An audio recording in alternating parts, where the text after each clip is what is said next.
sobrenatural para nós, é natural para Jesus, porque Ele é sobrenatural. O nosso Deus é sobrenatural. O que nós temos é que abrir os nossos corações, retirar toda a incredulidade de dentro de nós, para quê?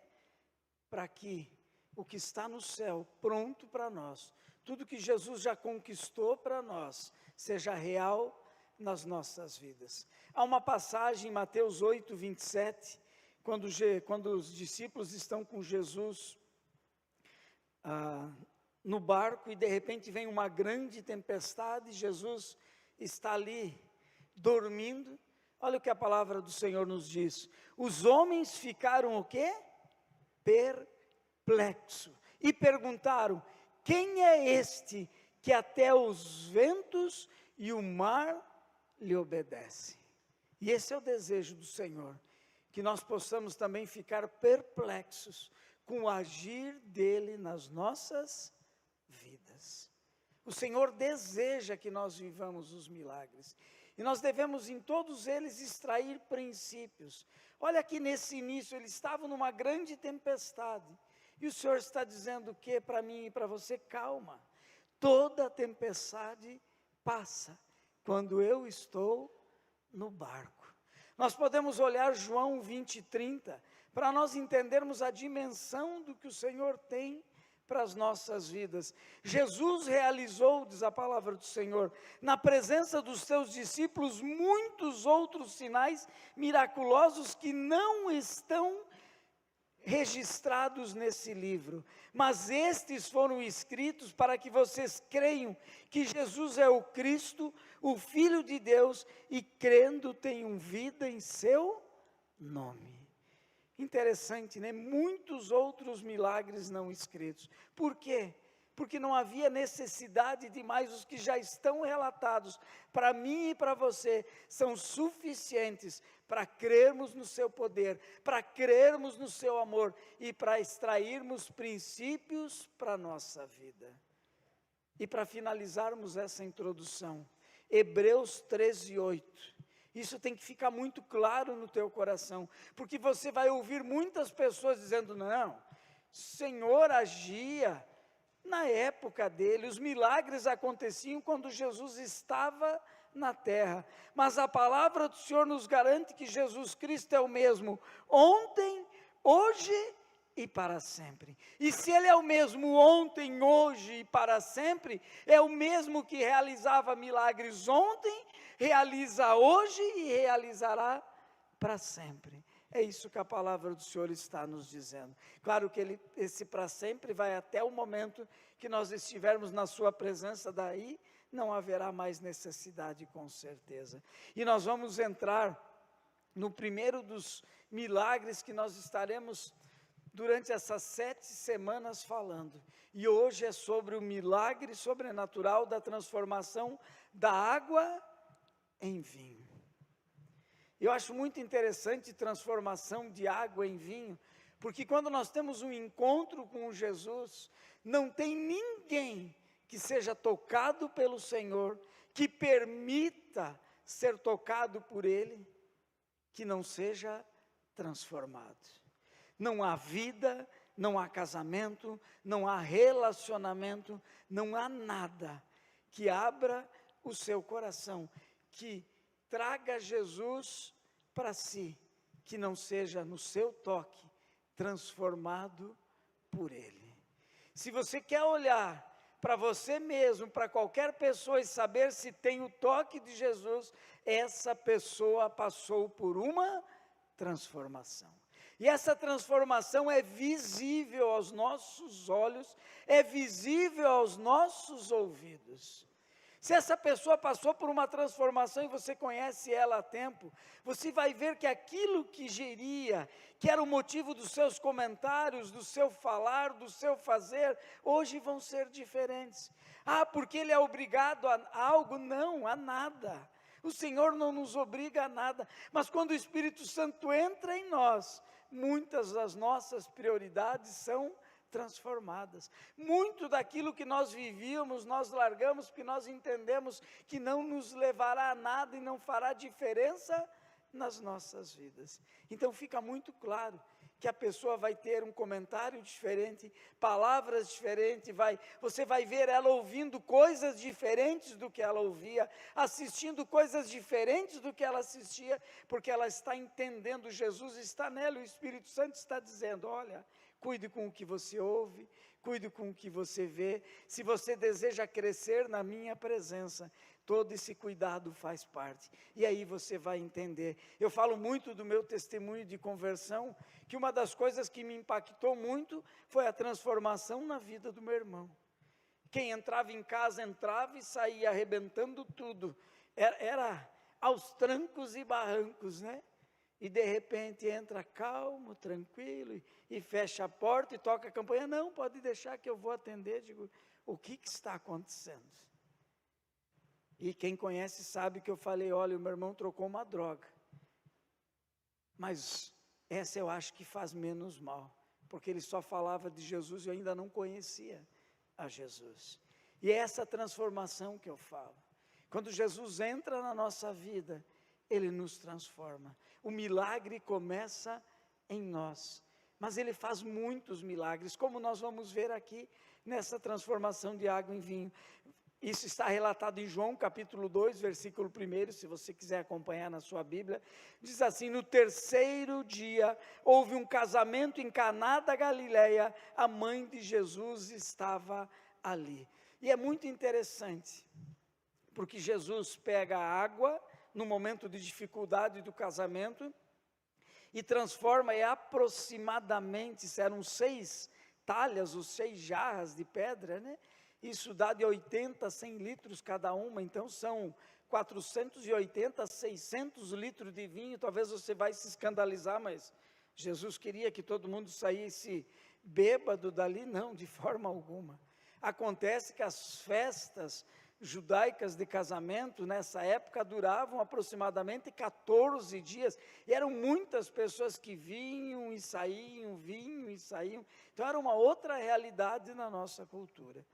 Mas a falta de vinho durante a festa de casamento, vocês imaginem o constrangimento dos noivos, de chegar aos seus convidados e não ter mais o que servir.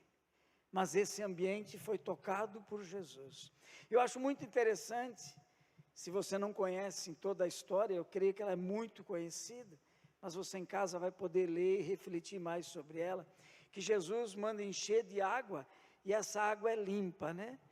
Então ele já processa a alegria nessa vida. Mas eu imagino agora, enquanto eu estava falando, quantos de nós somos ou fomos uma água bem suja antes de Jesus mexer conosco. Primeiro ele tem que ter todo o trabalho de purificar, de nos limpar. Eu já fiz 2 vezes a tentativa aqui, eu vou tentar uma terceira, que eu enchi de água isso aqui. Se você pegar um copo de água e deixar a sujeira embaixo, e às vezes ela está bem embaixo, ela não aparece em cima. E assim que muitas vezes nós somos, uma aparência muito linda, mas lá dentro cheio de entulho, cheio de sujeira. E a palavra do Senhor, que é representada pela água, começa a ser derramada, e aquele copo começa a movimentar. Daí, se ele já está sujo, já vai aparecer, mas mesmo muitas vezes que ele apareça limpo, aquela sujeira começa a movimentar, ele começa a ficar turvo, e é aqueles momentos que o Senhor começa a trabalhar na nossa vida, que dói, que machuca, que muitas vezes é difícil, porque eu comecei a andar com Jesus, e Ele me aceita como eu sou, mas Ele não vai me deixar da forma que eu sou. Ele quer me transformar, e às vezes a transformação, claro, que nos machuca, faz parte do processo. Um casamento, quando passa por Jesus, no primeiro momento ele entra numa reforma gigantesca, e toda reforma incomoda, é difícil, mas no final ela é linda, não é isso? Da mesma forma, é o que Jesus faz na minha e na sua vida. Se Ele já não o fez, Ele deseja fazer, e se Ele já fez de tempo em tempo, Ele gosta de dar uma reformadinha e deixar mais bonito e mais atualizado. Não é isso que muitas vezes nós fizemos nas nossas casas, né? Compra seu apartamento, usa a melhor cerâmica, o que tem de melhor, mas passou alguns anos, já tem algo novo, né? E o Senhor é aquele que sempre tem novidade para as nossas vidas. Então, por isso que nós vamos estar em constante mudança na presença do Senhor. E isso se chama o quê? O processo de santificação. Quando encontramos com o Senhor, Ele nos separa. Isso quer nos tornar santos, não porque merecemos algo, porque o Senhor nos separa para sermos diferentes. E aí há um processo do trabalhar dele na nossa vida. E só usando o primeiro milagre do Senhor, por que será num casamento? Eu já usei muito esse texto em ministrações de cerimônias de casamentos, porque Jesus inicia no matrimônio, num casamento, para dizer o quanto a família é importante e que ela foi instituída pelo Senhor. O casamento entre um homem e uma mulher foi instituído pelo Senhor. Ele é sagrado, Ele é santo. E por mais que alguns digam, casa separa, não tem problema, tem sim. O Senhor deseja que seja uma vez para sempre. Pastor, mas eu já estou no meu terceiro, quarto relacionamento. Que esse seja o último na presença do Senhor Jesus. Porque é isso que Ele deseja, é isso que Ele quer que você entenda. Que você passe por uma transformação na sua vida. Vamos entrar e aprender agora no nosso texto o que nós extraímos de princípios para nós vivermos milagres na nossa vida, na nossa família, nos nossos relacionamentos, no nosso casamento. O que nós extraímos? A primeiro deles, convide Jesus para estar presente. João 2:2, Jesus e seus discípulos também haviam sido convidados para o casamento. Não tem como. Mas Jesus não está em todos os lugares, Ele não é Deus, sim, Ele é Deus, Ele está em todos os lugares. Mas Ele deseja o nosso convite, que nós o chamemos para Ele agir na nossa vida. Ele está de braços abertos, vinde a mim todos que estáis cansados e sobrecarregados. Nós temos que ir a Ele, nós temos que chamar Ele, nós temos que convidar Ele. Você já convidou Jesus para a sua vida? Você já convidou Jesus para o seu relacionamento, para o seu casamento, para o seu negócio, para a sua profissão? Você já convidou Jesus para estar em toda a sua vida? Mas é 365 dias do ano, 24 horas por dia. Não dá para pedir, Jesus, agora fica um pouquinho de lado aqui, porque o que eu vou fazer, eu sei que o Senhor não concorda comigo, então, só um pouquinho, Jesus. Não dá. Com Ele a aliança é eterna, mas todo milagre acontece quando Ele está presente, mas nós precisamos convidá-lo para estar na nossa vida. Eu falei hoje quando eu gravei o café sobre isso, mas não convidá-lo só na hora do desespero, na hora da dificuldade, na hora do aperto, na hora da tempestade, na hora da tribulação. Convide Ele a toda hora. Convide Ele no momento que está tudo em paz. Esse casal convidou Jesus para o casamento, não porque eles sabiam que teriam problemas, porque eles queriam que Jesus estivesse com eles. E é isso que o Senhor deseja, que você o convide para a sua vida, não porque você quer viver milagres, não porque você necessita do impossível, não porque você necessita de algo, porque você o deseja, porque você entendeu o quanto Ele te ama, porque você entendeu por que Ele se entregou na cruz do Calvário, por que ao terceiro dia Ele ressuscitou e vivo está, por amor a você. E isto tem que ser suficiente para nós convidá-lo para estar na nossa vida. Isso tem que ser motivo para nós jamais deixarmos de o quê? Adorá-lo, cultuá-lo e desejá-lo na nossa vida. Vamos adiante? Para nós vivermos os milagres. Leve suas necessidades diretamente para Jesus. Olha João 2:3. Tendo acabado o vinho, a mãe de Jesus lhe disse: eles não têm mais vinho.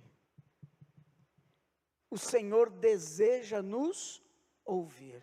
Ele deseja que você fale. Por isso que Ele diz: pedi e dar-se-vos-á. Fale para o Senhor. Abra o teu coração, mas Ele não sabe tudo. Ele sabe, mas Ele está esperando você falar para Ele.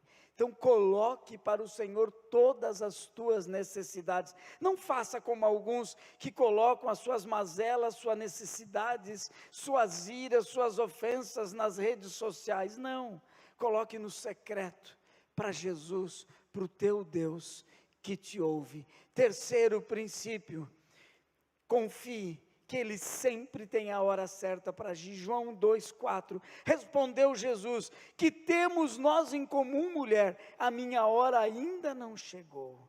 Até Maria, sua mãe, estava dizendo agora, Jesus, ele disse, não mãe, ainda não chegou a minha hora. Não pense que ele foi rude, nós temos que olhar o contexto da época, ou não tenho nada a ver contigo mulher, ele estava dizendo, eu já cresci, eu já sou adulto, agora eu me viro. Ele não estava sendo ofensivo a ela, porque às vezes na nossa linguagem, na nossa tradução, parece que ele, foi grosseiro com a sua mãe. Não é isso no original, mas ele estava dizendo, é no meu tempo, é na minha hora, e nós temos que entender que o milagre virá sim, mas Ele sabe a hora, Ele sabe o momento certo, Ele sabe o momento que nós estamos preparados para receber o que Ele tem para nós. Vamos adiante, João 2, 5 e 7, sua mãe disse aos serviçais, façam tudo o que Ele lhes mandar. Ali perto havia 6 potes de pedra, do tipo usado pelos judeus, para purificações cerimoniais, em cada pote cabiam entre 80 e 120 litros, disse Jesus aos serviçais, encham os potes com água, e os encheram até a borda. Qual o princípio que nós aprendemos aqui? Lembre-se que Jesus espera obediência incondicional. Ah, como nós somos difíceis, como nós temos dificuldades para obedecer. Ah não, mas a minha mãe falou que é assim. Ah, mas a tradição da minha família é essa. Ah, porque eu aprendi assim. Não, porque eu faço dessa forma. Não, para mim não tem problema, para mim não tem problema. Ei, mas é a palavra do Senhor, obedeça. Eu gosto de usar um exemplo, porque esse eu ouço muito. Não, eu posso andar com quem for, não tem problema, porque eu sei quem eu sou, eu faço a diferença, mas a palavra do Senhor diz, as más companhias corrompem os bons costumes. Não, mas eu sei. Não, você não sabe mais que o Senhor, só que nós temos a dificuldade de obedecer. O Senhor diz que para o inimigo da nossa alma, nós podemos o quê? Repreendê-lo, mas para as mulheres da mocidade, nós devemos o quê? Fugir. Ah não, mas eu sou forte, eu consigo. Mas o Senhor está dizendo o quê? Fuja. A quem nós vamos obedecer? Ao nosso entendimento ou à palavra do Senhor? Vocês conseguem entender? Só usei 2 exemplos que muita gente diz, não, eu me controlo, eu faço. Mas não deve, porque é uma advertência do Senhor. Então, vamos aprender a obedecer. Nós sabemos o quanto os nossos filhos muitas vezes têm dificuldade de obedecer porque não entendem algumas coisas, não sabem que é o melhor para eles, e é isso que nós temos que entender.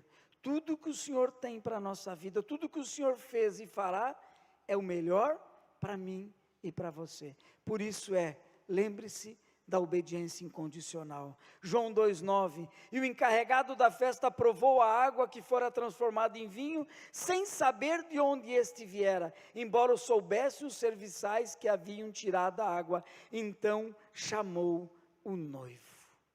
E o que eles fizeram aqui? Provaram. E aqui o Senhor está tirando um princípio. Prove e veja o quanto o Senhor é bom.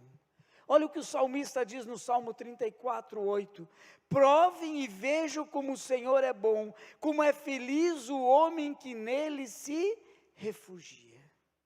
Ei, eu não sei o quanto você conhece do Senhor, mas quebre todos os paradigmas, quebre todos os bloqueios, experimente conhecê-lo, mas conhecê-lo, ter intimidade com Ele. Eu não tenho como ter intimidade com o Senhor se eu não meditar na sua palavra, se eu não ler, não aprender, se eu não tiver um tempo de oração, aquele tempo que eu não negocio com ninguém, é o meu tempo com o Senhor, tempo de meditação, tempo de aprendizado. Essa é uma forma de conhecer ao Senhor. Conhecer ao Senhor no original é estar aliançado com Ele, é estar muito mais do que junto dEle. Que você tenha esse desejo de conhecer e provar o que esse Deus deseja fazer na tua vida. Versículo 10, e disse: todos servem primeiro o melhor vinho, e depois que os convidados já beberam bastante, o vinho inferior é servido, mas você guardou o melhor até agora. Creia, independente do que você está vivendo, que com Jesus o melhor está por vir. Ah, mas Jesus já fez tanto na minha vida que eu nem preciso mais nada.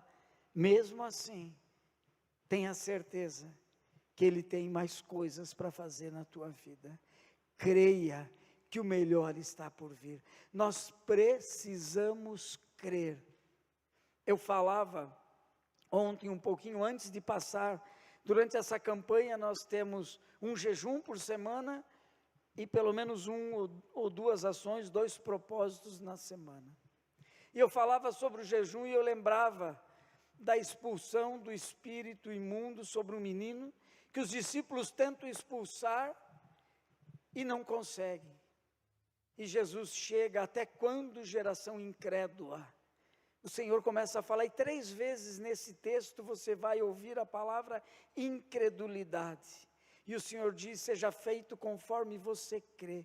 E aí quando Jesus diz: olha, essa casta só sai através de jejum e oração. Eu sempre havia entendido que esse jejum e oração, não que fosse para o jejum expulsar alguém, que Jesus não faz isso. O jejum jamais altera a Deus, agora muda as nossas vidas, nos fortalece. Mas eu sempre pensei que era para termos mais ousadia e poder por causa da casta de demônio. Não, a palavra no original tem a ver como tirar essa crosta, vamos dizer assim, de incredulidade que muitas vezes nós temos, porque nós falamos eu creio, mas a nossa palavra, a nossa mente, ela duvida e nós não conseguimos. Por isso que depois nós vamos falar desse jejum, e que você comece a buscar através do jejum. E o jejum é para mortificar a carne, para que o nosso espírito cresça e que para a incredulidade desaparecer. Sabe por quê? Nós queremos viver um novo tempo, como família na fé, um tempo de milagres, um tempo de sobrenatural na nossa vida. Eu sei que nós temos muitos testemunhos de milagres aqui, nós já temos, mas nós queremos viver muito mais, e que você viva na tua vida. Se você crê, 1 Coríntios 2,9, todavia como está escrito, olho nenhum viu, ouvido nenhum ouviu, mente nenhuma imaginou o que Deus preparou para aqueles que o amam. E olha Efésios 3,20, aquele que é capaz de fazer infinitamente mais do que pedimos, do que tudo que pedimos ou pensamos, segundo o seu poder que atua em nós. Olha que interessante, segundo o poder dele que atua em nós, atua em nós. Quando vem a dificuldade, para quem você corre primeiro?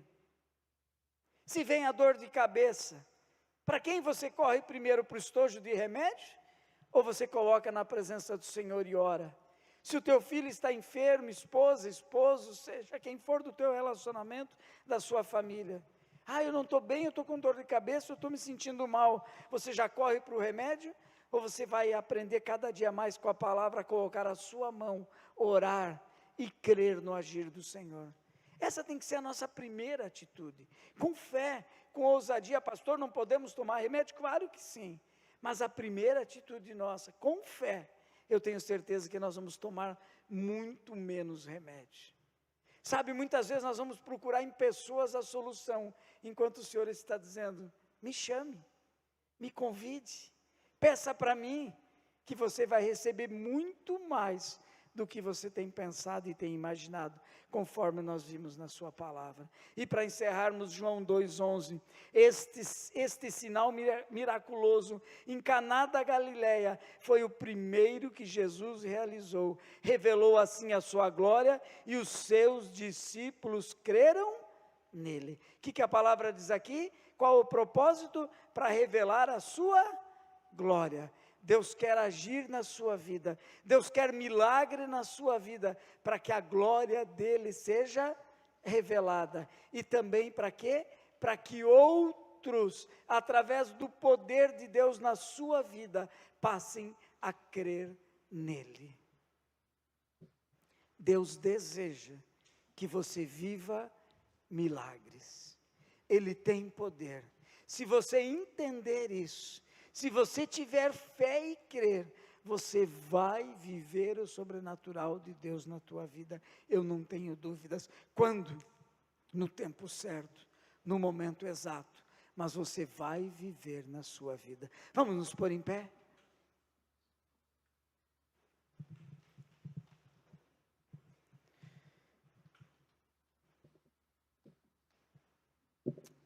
Para quem transformou água em vinho, para quem mandou o mar se acalmar, o vento parar, para quem ressuscitou mortos, para quem fez cego enxergar, surdo ouvir, mudo falar, paralítico andar, esse é o nosso Jesus.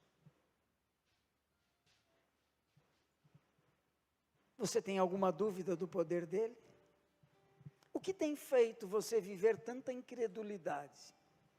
O que tem feito você não acreditar que Ele ainda opera milagres e maravilhas? Que nessa série de mensagens que nós vamos estar falando dos milagres do agir do Senhor, que você comece a entender que Ele continua realizando milagres. Que Ele olha para você e diz: filho, filha, eu quero agir na sua vida com poder. Abra o teu coração. Me chame para a sua vida, coloque tudo para mim, confie em mim, não tenha incredulidade, que será feito segundo a tua fé. Coloque a mão no teu coração. Paizinho querido, Deus santo, Deus amado, diante da tua presença eu quero apresentar a tua igreja, teus filhos, tuas filhas. Pai, eu não sei o que eles precisam. Talvez alguns aqui nem precisem nada, mas mesmo assim eu te peço, que eles venham viver o teu sobrenatural, onde eles nem esperam, para que eles entendam, e tenham muito claro nas suas vidas, que tu és um Deus vivo, que tu és um Deus real, que tu és um Deus poderoso, que tu és o único que do nada traz a existência. Que os teus filhos apresentem agora diante de ti, e que o Senhor mova o sobrenatural, que o Senhor abra o céu, Pai, que o céu desça nesse momento. Ah, Pai, os teus milagres aconteçam na vida dos teus filhos. Ah, Pai, que haja cura hoje, física, emocional, que haja restauração, Pai, em todas as áreas da vida dos teus filhos, que haja transformação, e que eles possam viver os teus milagres. Pai, eu profetizo sobre a vida dos teus filhos, que eles viverão os teus milagres. Eu profetizo sobre a fé de cada um deles, que eles verão a tua glória, o teu mover e o teu agir, e que nada impedirá o teu sobrenatural sobre a vida dos teus filhos. É o que eu te peço, te louvo e te glorifico, em nome de Jesus. Amém, queridos? Dá para dar uma salva de palmas ao nosso Deus? Amém?